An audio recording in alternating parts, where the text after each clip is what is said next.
ఒక యూనివర్సిటీ మొత్తానికి రాష్ట్ర రాజకీయాలనే కాదు దేశ రాజకీయాలను కూడా ఒకానొక సందర్భంలో శాసించే స్థాయికి వెళ్తుంది.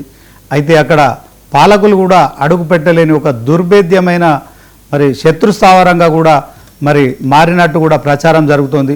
సో ఉస్మానియా యూనివర్సిటీకి వెళ్ళాలంటే కూడా సీఎం స్థాయి వ్యక్తులు కావచ్చు, తర్వాత ఇంకెవరైనా అక్కడ అడుగు పెట్టాలంటే ఖచ్చితంగా వెనక ముందు ఆలోచిస్తారు. ఎందుకంటే ఎంతోమంది చరిత్రకారులను కావచ్చు, మేధావులను కావచ్చు, తర్వాత ఎంతోమంది మరి అక్కడే చదువుకున్న వాళ్ళు ఇవాళ తెలంగాణ రాష్ట్రంలో దేశవ్యాప్తంగా కూడా ఎక్కడికక్కడ స్థిరపడ్డారు. మొత్తానికి ఉస్మానియా యూనివర్సిటీకి కొన్ని దశాబ్దాల చరిత్ర ఉంది. ఈ నేపథ్యంలో మరి అక్కడ ఇప్పటికీ ఇంకా ఉద్యమాల పురిటిగడ్డగానే అది పేరొందింది. ఎన్నో ఉద్యమాలు కూడా అక్కడనే పురుడు పోసుకున్నాయి. అలాంటి ఉస్మానియా యూనివర్సిటీకి మరి ఇప్పుడు తెలంగాణ సీఎం రేవంత్ రెడ్డి మొట్టమొదటిసారిగా ఒక సీఎం పదవిలో ఉన్న వ్యక్తి ఉస్మానియా యూనివర్సిటీకి 20 సంవత్సరాల తర్వాత మరి అడుగు పెడుతున్నాడనే వార్త మాత్రం ఇప్పుడు తెలంగాణ రాజకీయాల్లో కావచ్చు, హైదరాబాద్ ఉస్మానియా యూనివర్సిటీలో ఒక చర్చనీయాంశం మారింది. ఇదే అంశంలో ఇప్పుడు మనం డిబేట్ చేస్తున్నాం. ముందుగా చర్చించే ముందు డాక్టర్ ఎంజీ రావు గారిని నేను పరిచయం చేస్తున్నాను. సో ఆయన పొలిటికల్ అనలిస్టు, తర్వాత మరి ఆయన ఒక మేధోమథనం చేస్తున్నారు ఇదే అంశంలో. సార్ నమస్తే. ఎట్లా చూస్తారు సార్ 20 సంవత్సరాల తర్వాత తెలంగాణ సీఎం రేవంత్ రెడ్డి మరి ఉస్మానియా యూనివర్సిటీలో అడుగు పెడుతుండనే వార్త అయితే ఇప్పుడు మొత్తానికి సంచలనంగా మారింది. వాస్తవానికి ఆయన ఉస్మానియా యూనివర్సిటీకి ఎందుకు వెళ్తున్నాడు, కారణం ఏంటి? ఎస్ అండి, ఉస్మానియా యూనివర్సిటీకి 20 సంవత్సరాల తర్వాత తెలంగాణ సీఎం వెళ్ళడం అనేది ఒక పెద్ద సంచలనమైన వార్తగా ప్రబలుతుంది. అసలు ఇది సంచలనమైన వార్త కాదు. ఎందుకంటే తెలంగాణకి హైదరాబాద్ రాజధాని. ఈ హైదరాబాద్ రాజధాని సీఎం ఉండే నివాసానికి, సీఎం గారు ఉండే సెక్రటరియేట్కి కొన్ని కిలోమీటర్లు, ఒక రకంగా చెప్పాలంటే మార్నింగ్ వాక్ చేస్తేనే ఉస్మానియా యూనివర్సిటీ వెళ్ళొచ్చు అనమాట సెక్రటరియేట్ నుంచి. అంత తక్కువ దూరం ఒక సీఎం వెళ్ళడం అనేది పెద్ద న్యూస్ ఏం కాదు. కానీ తెలంగాణ 2014 ఏర్పడిన తర్వాత 11-12 సంవత్సరాల తర్వాత ఒక సీఎం అక్కడికి వెళ్ళడం, ఈ 12 సంవత్సరాలు ఎందుకు వెళ్ళలేదు అనే ఒక క్వశ్చను. ఈవెన్ తెలంగాణ ఏర్పడక ముందు ఉమ్మడి ఆంధ్రప్రదేశ్లో కూడా ఒక ముఖ్యమంత్రి గారు అక్కడ 8 సంవత్సరాల పాటు వెళ్ళలేదు. 20 సంవత్సరాల పాటు ఏ సీఎం అక్కడికి వెళ్ళలేదు. దానికి వెళ్ళకపోవడానికి ఒక నిర్దిష్టమైన స్పెసిఫిక్ రీజన్స్ ఉండడం వల్ల 20 సంవత్సరాలు ఇప్పుడు సీఎం అక్కడికి వెళ్ళడం ఏదో బిల్డింగ్లు ఇన్వాగ్రేట్ చేయడానికి వెళ్ళినా ఒక పెద్ద సంచలనమైన వార్తగా నిలిచిపోయింది మొత్తం తెలంగాణ రాష్ట్రంలో. తెలంగాణలో కాదండి, మొత్తం దక్షిణ భారతదేశం నుండి ఒక పెద్ద న్యూస్, ముఖ్యంగా ఆంధ్రప్రదేశ్లో కూడా ఈ వార్త వెళ్తుంది. ఓయూకి సీఎం వెళుతున్నారంట అని. ఇదేంటి ఓయూకి సీఎం ఎందుకు వెళ్తున్నారంటే రేవంత్ రెడ్డి గారు సింపుల్గా అక్కడ ఓయూ వీసీ, ఆ తర్వాత ఆర్ట్స్ కాలేజీ ప్రిన్సిపల్ వచ్చి ఇనాగ్యురేషన్కి ఒక బిల్డింగ్, హాస్టల్ భవనాన్ని బిల్డింగ్ ఫౌండేషన్కి రమ్మన్నారు. 80 కోట్లు పెట్టి కడుతున్నారు. ఒక డిజిటల్ లైబ్రరీ, సీఎం ఫెలోషిప్ అని, ఒక సీఎం ఒక ఫారిన్ ఎయిడ్, స్టూడెంట్స్ వెళ్ళడానికి ఫారిన్ ఎయిడ్, ఇంకా కొన్ని హాస్టల్కి ఇనాగ్యురేట్ చేయడం, తర్వాత తెలంగాణకి సంబంధించి తెలంగాణ ఎడ్యుకేషన్ చేంజెస్ తీసుకురావడానికి సీఎం గారు అక్కడ ఒక ప్రసంగం, ఒక టాగూర్ ఆడిటోరియంలో అడ్రస్ ఇస్తారు. ఇవన్నీ నార్మల్గా జరిగే వ్యవహారాలండి. ఒక యూనివర్సిటీలో పెద్దలను ప్రముఖులకి ఆహ్వానిస్తూ ఉంటారు స్నాతకోత్సవం గట్రా.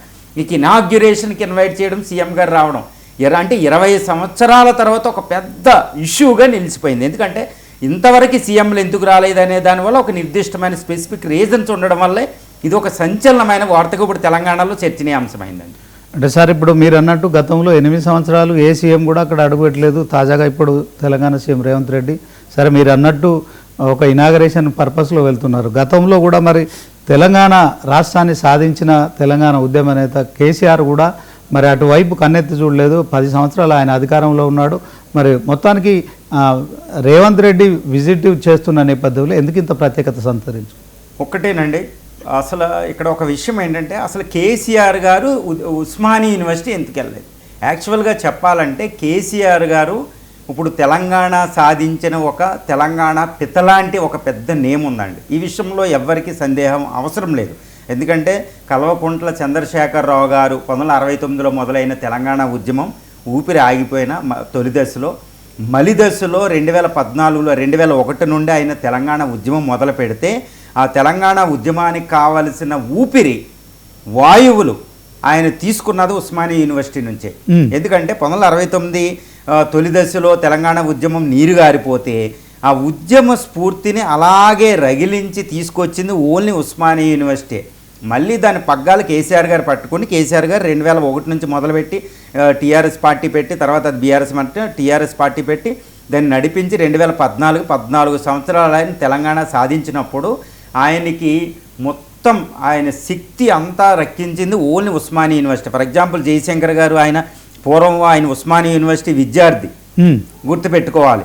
అంటే తెలంగాణ ఉద్యమానికి కావాల్సిన ఉద్యమ స్ఫూర్తినే కాకుండా ఉద్యమానికి కావాల్సిన మేధస్సును అన్నిటిని అందించింది ఉస్మానియా యూనివర్సిటీ. కానీ అటువంటి కల్వకుంట్ల చంద్రశేఖరరావు గారు తెలంగాణ సాధించిన తర్వాత 2 పర్యాయాలు సీఎం చేసిన 10 సంవత్సరాలు సీఎం చేసిన ఎందుకు ఓయూ వెళ్ళలేదు? That the biggest question.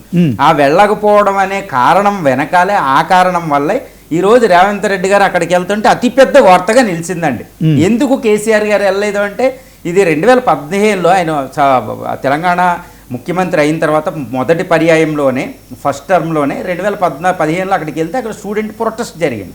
జాబులు ఇవ్వలేదని ఇది ఇవ్వలేదని ప్రొటెస్ట్ జరిగితే ఆయన వెళ్ళవలసిన కార్యక్రమం అర్ధాంతరంగా ఆగిపోయింది. ఇంకా అప్పటి నుండి ఆయన ఓయూ అడుగు పెట్టలేదు. ఎందుకు అనేది కారణం నేను సుస్పష్టంగా నేను చెప్పలేను. కానీ ఓయూ వెళితే ఓయూ అనేది ఎప్పుడు ఉద్యమాల పురిటిగడ్డ. ఏ ఉద్యమం ఏ టైంలో వస్తుందో తెలియదు. అందువల్ల ఏమొస్తో జాబ్స్, పైగా ఫస్ట్ కేసీఆర్ గారు ఫస్ట్ టర్మ్ రెండో టర్మ్లో కూడా ఆయన తీయవలసిన జాబ్స్ గవర్నమెంట్ నోటిఫికేషన్ సుస్పష్టంగా రాలేదు. ఆయన రెండో టర్మ్ తర్వాత ఓడిపోవడానికి కారణం ఏంటంటే రెండో టర్మ్లో గ్రూప్ 1 లీకేజ్ అవ్వడం, ఆ లీకేజ్ అవ్వడం విద్యార్థుల్లో ఆందోళనలో ఇవన్నీ ఉండడం వల్ల గ్రూప్ 1 ఫిలిమ్స్ లీకేజ్ అయింది, మెయిన్ జరగలేదు. 2 సార్లు ఫిలిం జరిగింది గ్రూప్ 1 కానీ జరగలేదు. ఎంటైర్ ఈయన 10 ఇయర్స్ టర్మ్లో ఎప్పుడు కూడా గ్రూప్ 1 అనే పోస్టు రిక్రూట్మెంట్ కాలేదు. అది మనం మర్చిపోకూడదు. అంటే విద్యార్థులకి జాబ్స్ క్రియేషన్లో ఆయన టైంలో వ్యవసాయం బాగుంది, అన్నీ బాగున్నాయి, అన్ని రంగాలు బాగుంది. తెలంగాణ జిఎస్డిపిలో తలసరి ఆదాయంలో పెర్ క్యాపిటల్ ఇన్కంలో సౌత్ ఇండియాలో టాప్గా నిలిచిందండి. అది అందులో తిరుగులేదు. కానీ విద్యార్థులకు జాబ్స్ ఇవ్వడంలో ఆయన విఫలం చెందారు అనేది ఇక్కడ గ్రూప్ 1 వీటిని బట్టి లీకేజ్ని బట్టి తెలుస్తుంది. దానివల్ల ఓయూ వెళితే ఎంతసేపు జాబ్స్ అడుగుతారు, ఈ గొడవ ఎందుకు అని వెళ్ళే అవకాశం, అందువల్ల ఆయన వెళ్ళలేదు. ఎందుకంటే ఉద్యమాలు ఏ టైంలో ఏ ఉద్యమం వస్తుందో తెలియదు. అది ఓయూ అంటేనే అది తిరుగులేని ఒక అద్భుతమైన యూనివర్సిటీ అండి. ఎందుకంటే యూనివర్సిటీ నేను అయితే ఒకటే సమర్థిస్తాను, యూనివర్సిటీలో విద్యార్థులు కేవలం రాజకీయాలు చదువుకే పరిమితం అవుతే అది రాజకీయాల భవిష్యత్తుకి ఆ ప్రాంతానికి ఆ దేశానికి మంచిది కాదండి. విద్యార్థులు అంటే ఇప్పుడు యూనివర్సిటీలోనే మేధావులు పుడతారు, యూనివర్సిటీలోనే రాజకీయ నేతలు పుడతారు, యూనివర్సిటీలోనే ఉద్యమాలు పుడతాయి, యూనివర్సిటీ నుంచే మేధావులు వస్తారు, యూనివర్సిటీలే సమాజానికి పరిష్కరించుకోవాల్సిన పరిష్కారాలు లభించేది యూనివర్సిటీలు. ఈరోజు కొలంబియా యూనివర్సిటీలో అంబేద్కర్ చదివారంటే అక్కడి నుంచి వస్తాయి, ఆక్స్ఫర్డ్లో ప్రముఖులు వచ్చారంటే అక్కడి నుంచి వద్ది. అదేవిధంగా ఓయూని మనం ఏమంటామంటే నలందా ఆఫ్ సౌత్ ఇండియా అంటాం, నలందా ఆఫ్ ఇండియా అంటాం. అక్కడ పూర్వ విద్యార్థులు కూడా చదువుతారు. విదేశాల నుంచి సుమారు 3700 మంది విద్యార్థులు ఇప్పుడు గత ఓయూ పుట్టిన తర్వాత 80 దేశాల నుంచి విద్యార్థులు వచ్చి అక్కడ చదువుకున్నారు. This is the just like A Nalanda of India అని పిలవచ్చు అనమాట. అంత గొప్ప యూనివర్సిటీకి కేసీఆర్ గారు వెళ్ళకపోవడం తప్పు జరిగింది. ఓకే సార్, ఇప్పుడు రేవంత్ రెడ్డి గారు దీన్ని చక్కగా వినియోగించుకుంటారు. రేవంత్ రెడ్డి గారు ఏమంటారు, కేసీఆర్ పేరుని చేరిపేయాలి ఇలా మాట్లాడుతూ ఉంటారన్నమాట. కేసీఆర్ని నేను మరిపిస్తా అడ్మినిస్ట్రేషన్ అంటారు. తప్పేం లేదు. ఒక చీఫ్ మినిస్టర్ చేసినప్పుడు ఆ చీఫ్ మినిస్టర్ మరిపించేలాగా అడ్మినిస్ట్రేషన్ చేస్తే ఆ రాష్ట్రానికే మంచిదే. కాబట్టి ఇప్పుడు కేసీఆర్ గారికి ఎక్కడైతే లోపాలు వచ్చినాయో, ఎక్కడైతే తప్పులు జరిగినాయో అక్కడికి రేవంత్ రెడ్డి గారు వెళ్తున్నారు. లేకపోతే కేసీఆర్ గారిని మరిపించడం అంత ఈజీ కాదు రేవంత్ రెడ్డి గారికి. ఆ విషయం రేవంత్ రెడ్డి గారికి కూడా తెలుసు. ఎందుకంటే కేసీఆర్ ఈ got success in Telangana movement. Telangana వచ్చింది కాబట్టి ఆయన మరిపించాలంటే ఆయన తప్పుల్లోంచి తప్పులు చేసిన చోట ఈయన చేయాలి. ఆయన ఎక్కడైతే చేయలేకపోయాడో అక్కడ రేవంత్ రెడ్డి గారు చేస్తే ఆయన మరిపించగలరు. లేకపోతే ఇప్పుడు ఓయూకి ఆయన విజిట్ చేయకపోవడం అనే ఒక బలహీనతని ఈయన బలంగా మార్చుకుంటున్నారు. అందుకనే మీడియాలో కూడా ఒక సెన్సేషన్ లైన్ చూడండి. గత ఈ న్యూస్ ఆగస్టు 21వ తారీఖున ఆయన వెళ్తారు, ఓయూకి వెళ్తారంటే విద్యార్థుల్లో పెద్ద విషయం అండి ఇది. అయ్యో ఏమి రాబోతుంది, ఇంకే మళ్ళీ జాబ్ నోటిఫికేషన్లు ఎదురు చూస్తారు. జాబ్ నోటిఫికేషన్లు ఇప్పుడు జాబ్ క్యాలెండర్ ఉద్యమాలు జరుగుతున్నాయి. జాబ్ క్యాలెండర్ అంటే ఓయూ వెళ్తే అక్కడికి వెళ్తే జాబు నోటిఫికేషన్కి మాట్లాడతారు, జాబు తర్వాత రిక్రూట్మెంట్ల కోసం మాట్లాడతారు, విద్యా వ్యవస్థలో సంస్కరణ కోసం మాట్లాడతారని విద్యార్థులు ఒక ఆసక్తి కూడా లెగిసిందండి. అంటే సార్ ఇప్పుడు ఓయూకు అంత రాజకీయ చరిత్ర ఉందా? గతంలో నిజంగా మీరు అన్నట్టు కేసీఆర్ 2 లక్షల ఉద్యోగాలు ఉన్నాయి వెంటనే భర్తీ చేస్తామని చెప్పారు. సో దాంట్లో కొంత 25% చేసినట్టున్నారు. సో ఇప్పుడు కూడా కాంగ్రెస్ ప్రభుత్వం కూడా మరి అదే పరిస్థితి ఉంది. ఆ 2 లక్షల ఉద్యోగాలు భర్తీ 56,000 ఉద్యోగాలు చేసామంటారు. మొత్తానికి ఇంకా ఆ ఓయూకు కావచ్చు దానికి సంబంధించి ఆ రాజకీయ చరిత్ర ఉందా, ఇంకా ఆ ప్రాధాన్యత ఇంకా అట్లే కంటిన్యూ అవుతుందా? మీరు అన్నట్టు మేధావులంతా అక్కడ తయారయ్యారు, కానీ విద్యార్థులకు ఈ పాలకులు ఎందుకు భయపడే పరిస్థితి వస్తుంది?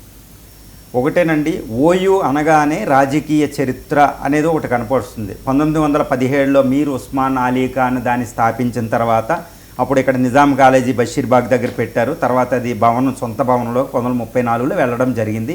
ఇప్పుడు ఒక చారిత్రక కట్టడంలాగా ఓయూ ఫస్ట్ చూడగానే బిల్డింగ్ ఒక చారిత్రక కట్టడం. It's a symbol of Telangana అనే టైపు ఉంటుందండి. తెలంగాణ అంటే అది కేంద్రమా అన్నట్టు ఉంటుంది. ఎందుకంటే దాని ఉస్మానియా యూనివర్సిటీ రాజకీయ చరిత్రే ఆధునిక తెలంగాణ చరిత్ర అని చెప్పవచ్చు. ఇందులో ఎటువంటి అభ్యంతరము ఎవ్వరికీ ఉండదు. ఎందుకంటే మళ్ళీ ఇది రిపీట్ చేస్తున్న వర్డ్, తెలంగాణ ఆధునిక చరిత్ర అంటే ఓయూ చరిత్రే. ఎందుకంటే 1917లో అది ఉద్భవించిన తర్వాత వెంటనే క్యాంపస్ అనే ఒక ఉద్యమం మొదలైంది. విద్యార్థుల ఫైట్ ఫర్ క్యాంపస్ అని 1917 ఒక్క 1 ఇయర్లోనే అక్కడ ఉద్యమం మొదలుపెట్టారండి స్టూడెంట్లు. తర్వాత అతిపెద్ద ఉద్యమం ఏంటంటే వందే మాతర ఉద్యమం. వందే మాతర ఉద్యమం దేశాలు అంటే 1905లో వస్తుందండి. అది కాకుండా బెంగాల్ కాకుండా ఇక్కడ వందే మాతర ఉద్యమం ఒకటి జరిగింది తెలంగాణలో నిజాంకి వ్యతిరేకంగా, బ్రిటిష్ పరిపాలనకు ఒక రకంగా నిజాంకి నియంతృత్వానికి వ్యతిరేకంగా. ఏంటి 1938లో అప్పట్లో గొప్ప గొప్ప లీడర్ల పేర్లు చెప్తే ఎలా ఉంటుంది చూడండి. ఆ వందే మాతర ఉద్యమం 1938లో ఓయూలో జరిగిన ఉద్యమం 350 మంది స్టూడెంట్లు ఎక్స్పెల్ చేశారు. వాళ్ళు అక్కడికి వెళ్ళి చదువుకున్నారు. ఈవెన్ పెద్ద చాలామంది ప్రముఖులు కూడా వాళ్ళకి అడ్మిషన్లు ఇవ్వలేదు. ఆంధ్ర యూనివర్సిటీలో కూడా ఇవ్వలేదు ఎక్కడ కూడా. అలాంటి టైంలో వచ్చిన ఉద్యమ నాయకులే పివి నరసింహారావు, గుర్తుపెట్టుకోవాలి. తర్వాత మెల్కోటే అని చాలామంది ఉద్యమ నాయకులు అక్కడ నుంచి ఉద్భవించారు. వాళ్ళ తర్వాత ప్రైమ్ మినిస్టర్ దాకా ఎదిగారు పివి నరసింహారావు గారు, గుర్తుపెట్టుకోవాలి. ఆయన తీసిన ఉద్యమమే ఈ వందే మాతర ఉద్యమం 1938లో. అప్పుడు నిజాం ఓన్లీ ఉర్దూలో నిజాంకి సంబంధించిన పోయంలే చదవాలి, వందే మాతరం అని బ్యాన్ చేశారు. కానీ అక్కడ వందే మాతరం తప్పకుండా వందే మాతరం పాడతాం, లేకపోతే యూనివర్సిటీ నుంచి వెళ్ళిపోతామని వాళ్ళు దేనికైనా భరించారు. ఆ వందే మాతర ఉద్యమం తెలంగాణ ఆధునిక ఉద్యమాలకు గడ్డ. తర్వాత ఈ స్వతంత్రోద్యమంలో కాంగ్రెస్తో పాటు వాళ్ళు చాలా పోరాడారండి. తర్వాత 1972లో జార్జ్ అనే ఒక స్టూడెంట్ పీడిఎస్సీలో ఒక 22 సంవత్సరాల వ్యక్తి భగత్ సింగ్లా నిలిచిపోతాడనమాట త్యాగానికి తెలంగాణ విద్య. తర్వాత 1969లో తొలి దశలో తెలంగాణ ఉద్యమం వచ్చినప్పుడు అసలు మొత్తం ఉద్యమం అంతా తెలంగాణలోనే జరిగింది. అది పొలిటికల్ కుట్రల వల్ల అది ఆగిపోయినా ఆ ఉద్యమ స్ఫూర్తిని అలాగే తీసుకొచ్చి మళ్ళీ కేసీఆర్ గారు 2001 దాకా ఇచ్చింది ఉస్మానియా యూనివర్సిటీ. తర్వాత ఎంతోమంది విద్యార్థి నాయకులు అక్కడ నుంచి వచ్చారు. కేసీఆర్ గారు కొంతమందిని గుర్తించి కూడా వాళ్ళు పొలిటికల్గా కూడా కెరీర్ వచ్చింది చెప్పుకోవాలి. ఇప్పుడు కాంగ్రెస్లో ఉన్నారు, టీఆర్ఎస్లో చాలామంది ఉద్యమ నాయకులు ఉన్నాయి. ఇలా తెలంగాణ ఆధునిక రాజకీయ చరిత్ర అంటేనే ఓయూ రాజకీయ చరిత్ర అనమాట. ఇదే విధంగా విద్యలో కూడా ప్రముఖంగా ఉంది. ఎందుకంటే 1953లో డాక్టర్ బిఆర్ అంబేద్కర్కి రాజ్యాంగ నిర్మాతకి భారతదేశంలో తొలి డాక్టరేట్ ఇచ్చిన యూనివర్సిటీ ఓయూ. ఒకటి గుర్తుపెట్టుకోవాలి, డాక్టర్ బిఆర్ అంబేద్కర్ ఇండియాలో ఏ యూనివర్సిటీ ఇచ్చినా డాక్టరేట్ తీసుకోలేదు. కేవలం ఉస్మానియా యూనివర్సిటీ ఇచ్చిన డాక్టర్ లిట్ అనే ఒకటి ఉంటుంది, డి లిట్ అనే ఒక డాక్టరేట్ తీసుకున్నారని మర్చిపోకూడదు. డాక్టర్ బిఆర్ అంబేద్కరే ఒక డాక్టరేట్ని మొట్టమొదటిగా ఇండియన్ యూనివర్సిటీ నుంచి గ్రహించారంటే అప్పటికి ఇండియన్ యూనివర్సిటీ ఇది ఎంత ప్రముఖ పాత్ర ఉందో నువ్వు చూసుకోవచ్చు. 1953లో ఓయూ అంటే కేవలం ఉమ్మడి ఆంధ్రప్రదేశ్ కాదు, ప్రస్తుతం తెలంగాణ కాదు, మొత్తానికి తెలంగాణ అభివృద్ధిలో కూడా మొత్తానికి ఇది డాక్టర్ బిఆర్ అంబేద్కర్ రాజ్యాంగం సృష్టికర్త, రాజ్యాంగం ప్రదాత, ఆయనను కూడా మరి ఇక్కడ డాక్టరేట్ తీసుకోవడానికి నిజంగా అంత ప్రేరేపితం. వాస్తవానికి తెలంగాణ అభివృద్ధిలో దీని పాత్ర ఎంత అంటారు? ఎస్ అండి. ఇప్పుడు అదేవిధంగా తెలంగాణ రాజకీయంగానే కాకుండా ఇది తెలంగాణ అభివృద్ధిలో కూడా దీనికి చాలా కీలక పాత్ర పోషించింది. ఎందుకంటే ఎందరో సీఎంలు, ఎందరో మేధావులు కేవలం తెలంగాణగా కాదండి, ఉమ్మడి ఆంధ్రప్రదేశ్ మొత్తం భారతదేశానికి, ప్రపంచానికి కూడా మేధావులను అందించింది. ఎందుకంటే దువ్వూరు సుబ్బారావు అంటే ఆర్బీఐ గవర్నర్లని, ఒక స్పోర్ట్స్ మ్యాన్ని, సానియా మిర్జా లాంటి స్పోర్ట్స్ పర్సన్ని, అజారుద్దీన్ లాంటి స్పోర్ట్స్ పర్సన్ని, పివి నరసింహారావు లాంటి గొప్ప ప్రధాని, భారతదేశానికి 2వ స్వతంత్రం తెచ్చిన పివి నరసింహారావు గారిని, ఇదే విధంగా కేసీఆర్ గారిని, ఎంతోమంది ప్రముఖులను అక్కడ నుంచి వచ్చారండి. చాలా ఎకనామిస్టులు, పెద్ద కార్పొరేటర్లు. ఆ లిస్ట్ అనేది నేను ఇప్పుడు చదవలేనంత లిస్ట్ ఉంటుంది ఓయూ నుంచి. ఆ విధంగా తెలంగాణ అభివృద్ధిలో కాకుండా దేశ అభివృద్ధిలో చాలా కీలక పాత్ర ఉస్మానియా యూనివర్సిటీ పోషించింది. ఈ విధంగా సామాజిక, రాజకీయ, ఆర్థిక అన్నీ అంటే తెలంగాణ సర్వతోముఖాభివృద్ధి అంటారు చూడండి, మల్టీ ఫేసెటెడ్ డెవలప్మెంట్కి అది ఉపయోగపడింది. దాన్నే కాకుండా అంటే విజన్ ఆఫ్ ది తెలంగాణకు ఒక విజన్ ఇవ్వడంలో ముందే ఉండి, అంటే ఒక ఉద్యమం అంటే ఏంటండి, ఒక కాలానుగుణంగా ఒకటి మార్పు రానప్పుడు ఆ మార్పు కోసం పోరాడేదాన్ని ఉద్యమం అంటారు, రెవల్యూషన్. ఈ తెలంగాణలో ఈ మార్పు వచ్చేది కాదు. ఎందుకంటే తెలంగాణను ఒకటి గుర్తుపెట్టుకోవాలి, ఈ సాయుధ తిరుగుబాటు ప్రపంచంలో ప్రఖ్యాతిగాంచిన తిరుగుబాటు. తర్వాత నిజాం 300 సంవత్సరాలు అంటే 1527 నిజాం ముల్క్ షా నుంచి 1947 స్వతంత్ర 1948లో మళ్ళీ కలిసేంత వరకు సుమారు 350-400 సంవత్సరాల పాటు నిజాం రూలింగ్లో అభివృద్ధి అనే దానికంటే అభివృద్ధి లేనితనమే ఎక్కువ ఉంటుంది తెలంగాణలో. ఎక్సెప్ట్ హైదరాబాద్ మినహాయిస్తే మొత్తం తెలంగాణ అభివృద్ధి లేకపోవడానికి ఇప్పటికీ ఒక కారణభూతం నిజాం పరిపాలన అనేది ఒకటి ఉంటుంది. అందుకని ఈ నిజాం నిరంకుశత్వానికి నిజాం ఇప్పుడు చూడండి సాయుధ తిరుగుబాటు ఎందుకు వచ్చింది, అక్కడ భూస్వాములు వీళ్ళు పట్టే వీళ్ళందరూ ఈ విషయం వల్ల. తర్వాత దేవదాసి అని కొన్ని సామాజిక ఉద్యమాలు ఉండే, ఇప్పటికీ కూడా ఇండియాలో చాలా స్టేట్లు తీసుకుంటే ఇప్పుడు నల్గొండ, ఈ కరీంనగర్ ఏరియాలో ఇప్పటికీ సాయుధ తిరుగుబాటు ఆనవాళ్ళు కనిపిస్తాయి. ల్యాండ్ అనేది ఒక ఉంది. ఇలా సామాజిక ఉద్యమాలకి రాజకీయ ఉద్యమాలకి ముందే విజన్ వేసింది ఉస్మానియా యూనివర్సిటీ అండి. అందుకనే ఉస్మానియా యూనివర్సిటీకి అంతటి ప్రాముఖ్యత ఉంటుంది. ఓయూ అనగానే మొట్టమొదటిగా గుర్తు వచ్చేదే ఉద్యమాలు. ఈ విషయంలో ఎవరికి తిరిగి ఉండదు. అందుకనే రేవంత్ రెడ్డి గారు చక్కగా ఉపయోగించుకుని అక్కడికి వెళ్తున్నారన్నమాట. ఓకే సార్, ఎందుకు మరి Osmania university Hyderabad central university అంటే హైదరాబాద్ హెచ్సియు లాగా అంత అభివృద్ధి ఎందుకు చెందలేదు? ఎస్ అండి, ఇప్పుడు దీన్ని చాలా సుస్పష్టంగా చెప్పాలన్నమాట. ఎందుకంటే ఓయూ అనేది ఉస్మానియా యూనివర్సిటీ అనేది సౌత్ ఇండియాలో 3rd ఓల్డెస్ట్ యూనివర్సిటీ, ఇండియాలోనే 7th ఓల్డెస్ట్ యూనివర్సిటీ. అంటే 1917లోనే ఎస్టాబ్లిష్ చేయబడింది. ఒక Andhra university, Osmania university, Madras university ఇవన్నీ ఓల్డ్ యూనివర్సిటీ అనమాట సౌత్ ఇండియాలో.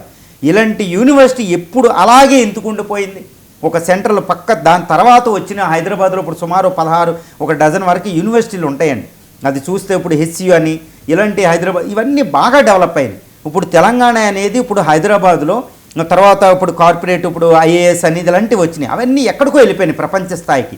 కానీ ఓయూ అనేది ఎప్పుడూ అలాగే ఉంటుంది. నేను అంటే I'm very sorry to say that ఓల్ని బడుగు సబ్బండ వర్గాల వాళ్ళు మాత్రమే ఓయూ అయిపోతారు. చాలా ధనవంతుల వాళ్ళు ఓయూకి రారు. ఎందుకంటే కోర్సులు కూడా ఓల్డ్ అబ్జల్యూట్ కోర్సెస్ ఉంటాయి. ఇప్పుడు ఐఏఎస్ అనేది అక్కడ వచ్చింది. హైదరాబాద్ యూనివర్సిటీ పెద్ద మంచి ఇప్పుడు 5th industrial 4th industrial revolution, AI కోర్సులు ఇవన్నీ ఎందుకు రావడం లేదు అంటే కోర్సులను బట్టి యూనివర్సిటీ అభివృద్ధి చెందుతుందన్నమాట. అది లేదు. అది ఇప్పుడు అక్కడ ఎలా ఉందంటే రాజకీయాలు విద్య అనేది మొదటి మెట్టులో ఉండి రాజకీయాలు తర్వాత మెట్టులో ఉండాలి. కానీ కొంతమంది దాన్ని రాజకీయంగా ఎక్కువ వాడుకుని విద్యను సెకండ్ మెట్టుకి తొక్కవలసి వచ్చింది. ఇప్పుడు కూడా హైదరాబాద్ యూనివర్సిటీ అలా పోలిస్తే అక్కడ అటెండెన్స్ అనేది ఇట్స్ నాట్ ఏ కంపల్సరీ అండి. ఓకే, అంటే రాజకీయాలు ఎక్కువ ప్రాముఖ్యత వచ్చినాయి కాబట్టి అది రాజకీయంగా ఎక్కువ వాడుకోవడం జరిగింది కానీ దాన్ని అభివృద్ధి చెందలే. ఇప్పుడు 1947 స్వతంత్రం వచ్చాక ఇండిపెండెంట్ సెంట్రల్ గవర్నమెంట్ దాన్ని సెంట్రల్ యూనివర్సిటీ మార్చేద్దాం, అక్కడ ఉర్దూ బదులు హిందీ పెడదామంటే ఉద్యమం చేశారు. ఎందుకంటే ఇది Telangana identity, okay no doubt. కానీ దాని బదులు ఇంగ్లీష్ని పెట్టి మళ్ళీ అభివృద్ధి చేశారు. దాన్ని స్టేట్ యూనివర్సిటీగా ఉండిపోయింది. కానీ స్టేట్ గవర్నమెంటు సెంట్రల్ యూనివర్సిటీ చెయ్యొద్దు అని డిమాండ్ చేసిన స్టేట్ గవర్నమెంటు దాన్ని సెంట్రల్ యూనివర్సిటీ స్థాయిలో డెవలప్ చేయలేదు, దానికి కావాల్సిన నిధులు ఇవ్వలేదు. తర్వాత వైస్ ఛాన్సలర్ని అపాయింట్ చేయడం అంటే ఏ పార్టీ అధికారంలో ఉంటే వాళ్ళని వైస్ ఛాన్సలర్ని పెట్టుకోవడం, వాళ్ళు నిష్పక్షపాతంగా పనిచేయాలి. అది ఒకటి. అంటే రాజకీయాలు ఎక్కువ ముడిపడినవి అనమాట. రాజకీయానికి దాన్ని వాడుకోవడం జరిగింది కానీ దాన్ని కోర్సులకి ఇప్పుడు మారుతున్న కాలానుగుణంగా కోర్సులు పెట్టడం, దాంట్లో ఇన్ఫ్రాస్ట్రక్చర్ డెవలప్ చేయడం ఇవన్నీ చేయలేదు. 1600 ఎకరాల ల్యాండ్ ఉంటుందండి. అది a huge land at the heart of the Hyderabad. మనం హైదరాబాద్ అంటే వరల్డ్ క్లాస్ సిటీ. ఇంత 1600 ల్యాండ్ ఉంటే చాలా అక్కడ కబ్జాలు అవుతూ ఉంటాయి, చాలా డేంజరస్ ఉంటుంది అనమాట. అదే బిల్డింగ్లు కొత్త బిల్డింగ్లు ఇప్పటికీ నిర్మించలేదు. ఈ విధంగా ఏంటంటే అక్కడికి ఎక్కువ రాజకీయాలు, అవుట్ సైడర్స్ ఎక్కువ ఉండడం, ఫ్యాకల్టీస్ని కూడా వరల్డ్ క్లాస్ ఫ్యాకల్టీస్ లేవు, రికమెండెడ్ ఫ్యాకల్టీలు ఉండడం, ఇవన్నీ మామూలుగా. అంటే ఓయూనే ఒకటి పాయింట్అవుట్ చేయడం, ఆ పక్కన ఏయూ అలాగే ఉంటుంది, స్టేట్ యూనివర్సిటీలన్నీ అలాగే ఉంటాయండి. కానీ ఒక సెంట్రల్ యూనివర్సిటీ స్థాయిలో దానికి ఫండింగ్ లేదు. దీనివల్ల అది ఆగిపోయింది, అభివృద్ధి ఆగిపోయింది. అంటే అభివృద్ధి ఆగిపోవడం అంటే అభివృద్ధి నార్మల్గా ఉంటుందండి. కానీ అక్కడ సెంట్రల్ యూనివర్సిటీ ఐఏఎస్ ఇలాంటి ఆటలతో పెద్ద ఈ హైదరాబాద్లో ఉన్న ఇఫ్లు ఇలాంటి యూనివర్సిటీలతో పోలిస్తే అక్కడ ఎడ్యుకేషన్ స్థాయి ఇవన్నీ చాలా తక్కువగా ఉంటుంది.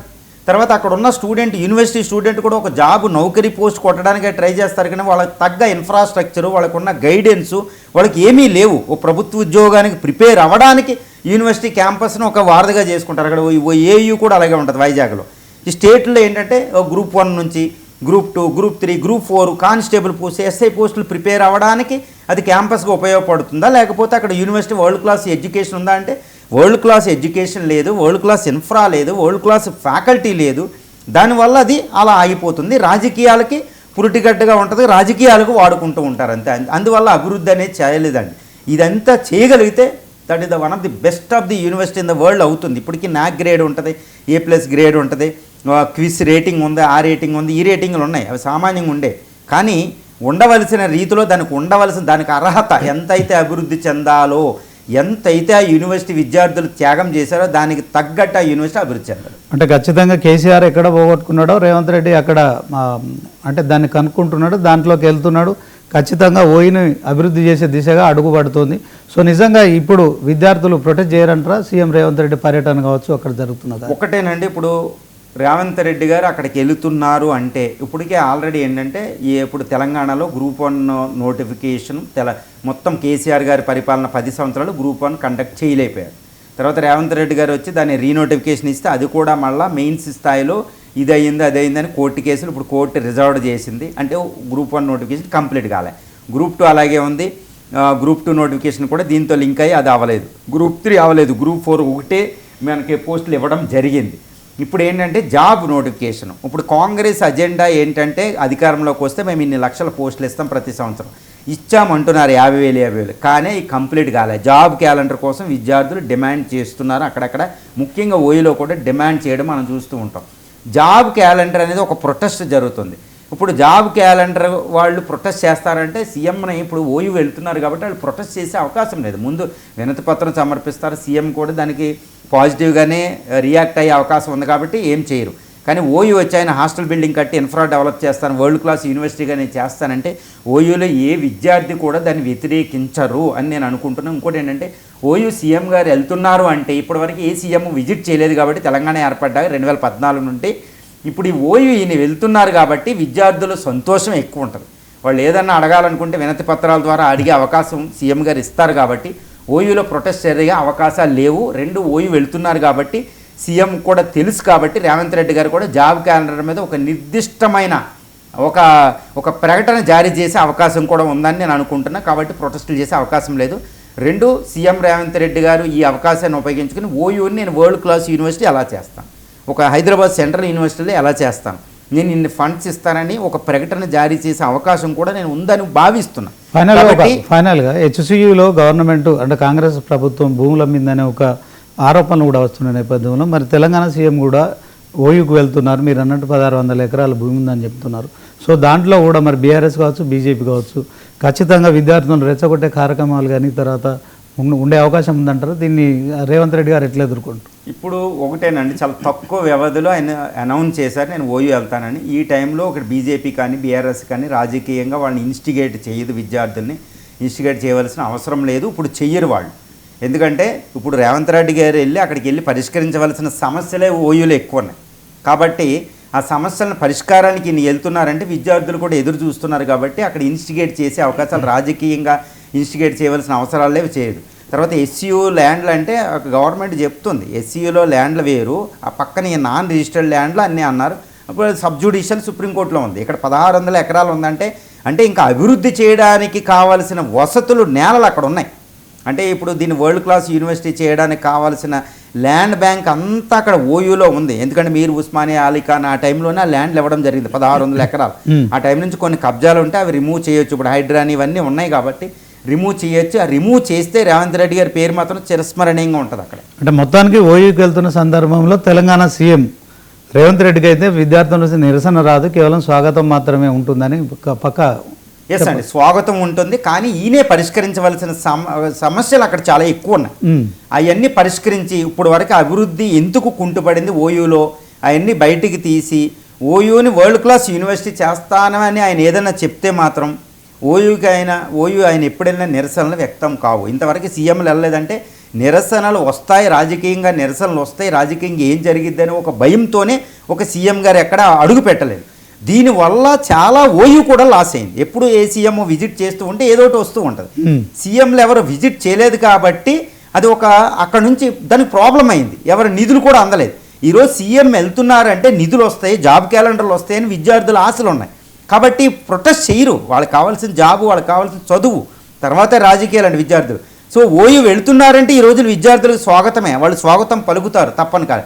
కానీ సీఎం వెళ్ళి వాళ్ళ ఎక్స్పెక్టేషన్స్కి వాళ్ళ ఆశలకు అనుకూలంగా ఈయన ఏమన్నా డిమాండ్ ఈ చేసి అవి చేసి చేస్తే మాత్రం తిరుగు లేకుండా ఈయన చిరస్మరణీయంగా అక్కడ ఉంటారు. అప్పుడు ఓయూ చరిత్రలో కేసీఆర్ గారిని మరిపించగలుగుతారు. Okay sir, thank you sir. మొత్తానికి 120 ఏళ్ల చరిత్ర కలిగిన ఉస్మానియా యూనివర్సిటీకి 20 ఏళ్ల తర్వాత సీఎం హోదాలో తెలంగాణ ముఖ్యమంత్రి రేవంత్ రెడ్డి వెళ్ళడం అయితే విద్యార్థి లోకం హర్షిస్తోంది.